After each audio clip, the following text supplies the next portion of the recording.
Antarctica आखिर आया कहां से? यानी ये कैसे बना और क्यों? और ये पृथ्वी के बॉटम में कैसे चला गया? और अंटार्कटिका को इंसानों ने कब देखा?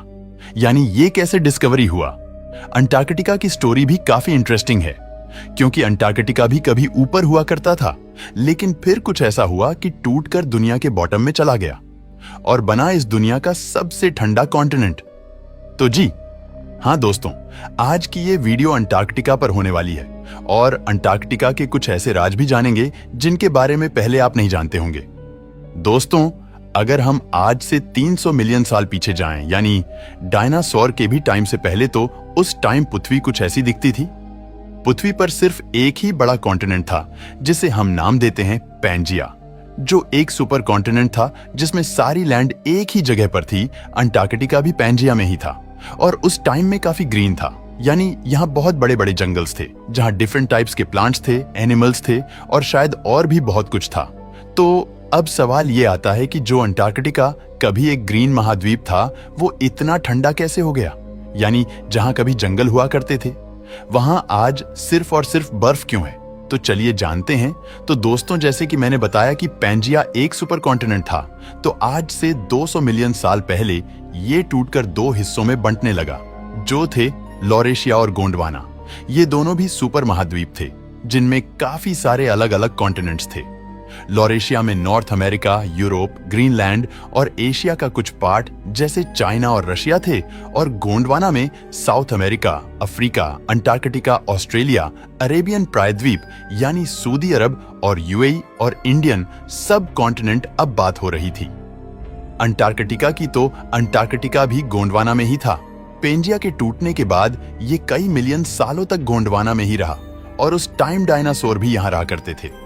क्योंकि जब अंटार्कटिका गोंडवाना में था तब भी ये ग्रीन था, तो लगभग 20 मिलियन सालों तक ये गोंडवाना में ही रहा और ठीक 180 मिलियन साल पहले गोंडवाना भी टूटने लगा। इसके टूटने से सारे कॉन्टिनेंट्स अलग हो गए और अंटार्कटिका भी टूटकर पृथ्वी के बॉटम में चला गया, यानी साउथ में। अब साउथ में जाने के बाद अंटार्कटिका के टेम्परेचर्स एक्सट्रीम होने लगे और पूरा कॉन्टिनेंट धीरे धीरे बर्फ से ढकने लगा। अंटार्कटिका आज भी साउथ में ही है और इस टाइम ये दुनिया का सबसे ठंडा कॉन्टिनेंट है। तो दोस्तों, ये थी कहानी अंटार्कटिका के बनने की और इसके ठंडा होने की। तो चलो अब आगे बढ़ते हैं और जानते हैं कि अंटार्कटिका को इंसानों ने कब देखा, यानी ये कैसे डिस्कवरी हुआ। दोस्तों, वैसे तो अंटार्कटिका कई मिलियन सालों पहले ही बन चुका था, बट इंसानों ने इसे बहुत लेट देखा। अंटार्कटिका सिर्फ 200 साल पहले ही, यानी 1820 में डिस्कवरी हुआ, और ये बहुत ही शॉकिंग बात है।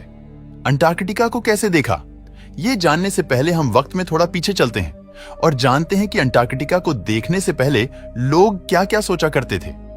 दोस्तों, वैसे तो अंटार्कटिका 1820 में डिस्कवरी हुआ, बट ऐसा नहीं है कि लोग इसके बारे में जानते नहीं थे। इंसान ने काफी पहले यह अंदाजा लगा लिया था कि पृथ्वी के बॉटम में भी कोई कॉन्टिनेंट्स छुपा है।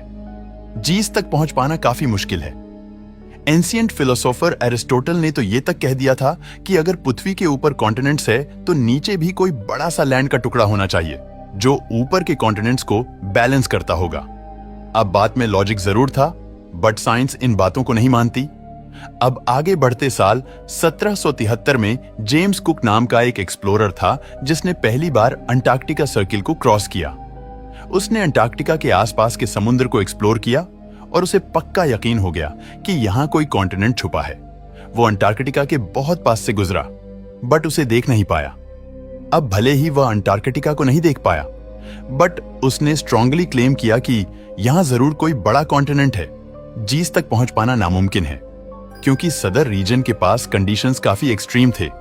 तो जेम्स कुक को लगा कि कॉन्टिनेंट तक कोई नहीं पहुंच सकता, तो जेम्स कुक के अकॉर्डिंग अंटार्कटिका तक पहुंचना नामुमकिन था। बट फिर 1820 में यह नामुमकिन काम मुमकिन हो गया, क्योंकि 1820 में 3 लोगों ने यह क्लेम किया कि उन्होंने अंटार्कटिका को अपनी आंखों से देखा।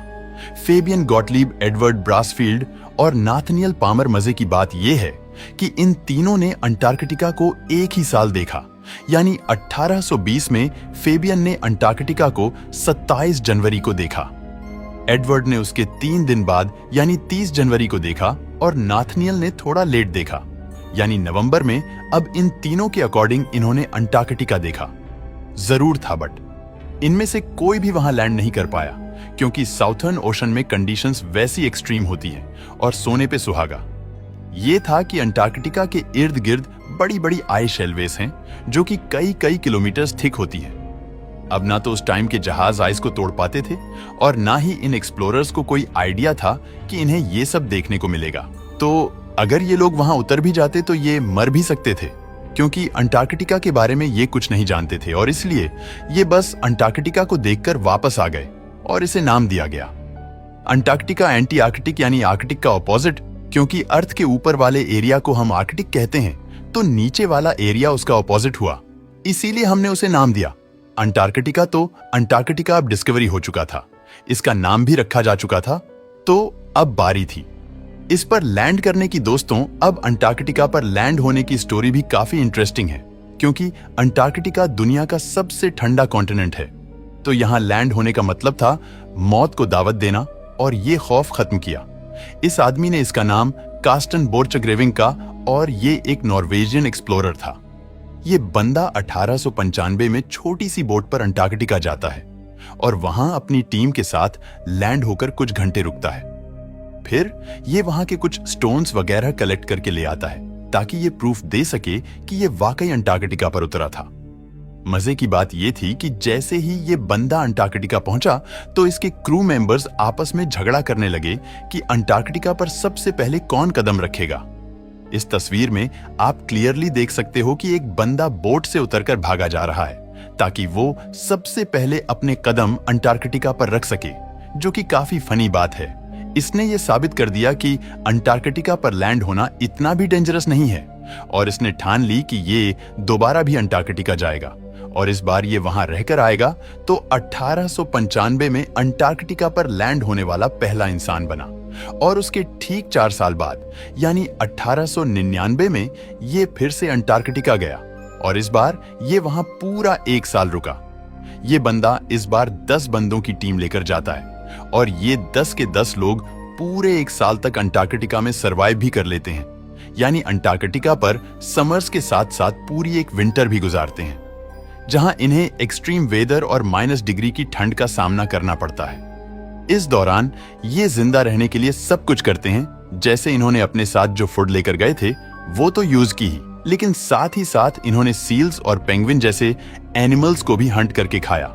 भले ही एक छोटी सी टीम थी, बट ये अपने डिसिप्लिन्ड होने की वजह से अंटार्कटिका पर जिंदा बच गए और वे पहले इंसान बने जिन्होंने न सिर्फ अंटार्कटिका पर सरवाइव किया बल्कि वहां साइंटिफिक डिस्कवरीज भी की। तो अंटार्कटिका पर इंसान अब लैंड कर चुके थे एंड इन्होंने वहां सरवाइव भी कर लिया था। दोस्तों, वीडियो पसंद आया हो तो लाइक और शेयर करें।